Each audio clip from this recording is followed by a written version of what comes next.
Check to make sure all my hoses are tight, secure, and present. I'm going to check to make sure that my belts are tight, secure, and present with no damage or cracks or frayed. And you want to actually grab the belt and pull it to make sure it's got tension. Tight. There you go. Yeah, that's it. I'm going to make sure that my fan is tight, secure, and present, and it is, and it's not missing any fan blades. Right. What would happen if it was missing fan blades? I would check my schedule 1 to make sure. Your engine would overheat. But your engine would overheat. What else? What do you think would happen if it was missing fan blades? your defrost wouldn't work properly, and that would be another defect inside. Well, there's that. What about the fan being out of balance? Fan being out of balance. So as it's spinning, like a shaking, you might have other parts that might get damaged or issues with that. That's right. And if you have a cracked fan blade, what do you think would be the issue there? Wouldn't be working right. It wouldn't be working right. Remember, that's Loose spinning. parts. Exactly. It's going to break apart. Do you know where you're going to find it? Right through your hood. Because it's going to come right through, and you'll end up doing probably about at least $15,000 worth of damage. Just a hood alone, if you're going to buy a new one, probably $5,000 to $7,000. Plus your radiator, air-to-air, and your air conditioning system all need to be replaced. That on top of your fan. All for a cracked fan blade. Now remember, at drive test, they don't ask you about belts, hoses, or anything like that, right? That's the difference in the training. This is stuff you've got to check on a daily basis. Because the last thing you want to see is a fan blade coming right through your hood, which is what it'll do. It'll come right through. Oh, holy smokes, what's that? I was looking at you too. Yeah, exactly. Exactly. So sorry, you said they're not going to ask us anything about No, at drive test they don't care about anything that you see here. So suspension is on they may ask you your suspension, but they'll never ask you about your air-to-air. They'll never ask you about your antifreeze.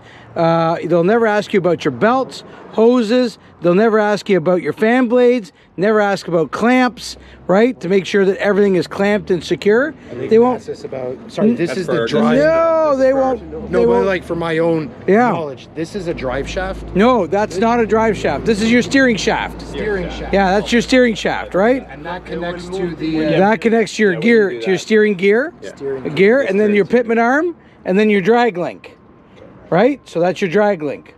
So they won't ask you to do any of that stuff. At most, they would just ask for the suspension. Just the suspension, maybe shocks, frame and cargo body. That's it. It's just the frame cargo body. That's it. The frame works with the cargo body. Yeah. Then the suspension system. Yep. Your brake chamber. Then the tires. Yeah, because if they wanted you to do the frame, you would start here and just kind of work your way. That's the difference between the drive test today and the drive test 15 years ago. 15 years ago, you had to do one half of the truck. So you had to start here and do everything, all fluids, everything, all the way around. When you got to the back, you would say to the examiner, okay, examiner, this side of the truck is exactly the same as the opposite side, except for a battery box. Do you want me to continue? And the examiner would say no. Okay, but today, it's 6 questions. It's a couple inside, couple air brake, couple of these, right? And that's it. So if you show up to work and somebody asks you to do a pre-trip, you guys will know how to do one, right? Starting at the yellow sticker, right? You'll be able to do the whole thing. If you're trained only to pass the test, well, they only check the front tire. That's it, right? Because it's just a demonstration of knowledge, right? Which means when you eventually get your license and go out on the road, you're going to get nailed because you're not doing anything inspected. You're only going to know how to. Cops so pull you over and be like, "Let me look at your DVIR," and there's nothing on it. Well, and on top of that, you know that there's a difference between inspecting dual tires and inspecting a single tire, right? There's a different procedure. There's added steps. How would you know if you're not taught to do dual tires? And the way you're taught is to do the whole truck. Does that make sense?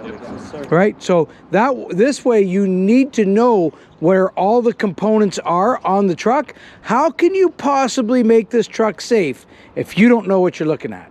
If you don't know what a steering gear is? What the fuck is a steering gear? What is a steering gear? Well, now you know what it is. right? What's a steering shaft? Now you know what it is. What's a pitman arm? What's a drag link? Right? These are all your steering and suspension components. If you can't steer going down the road, that's a big issue. Right? Make sense? Yep. All right, carry on. Okay, I was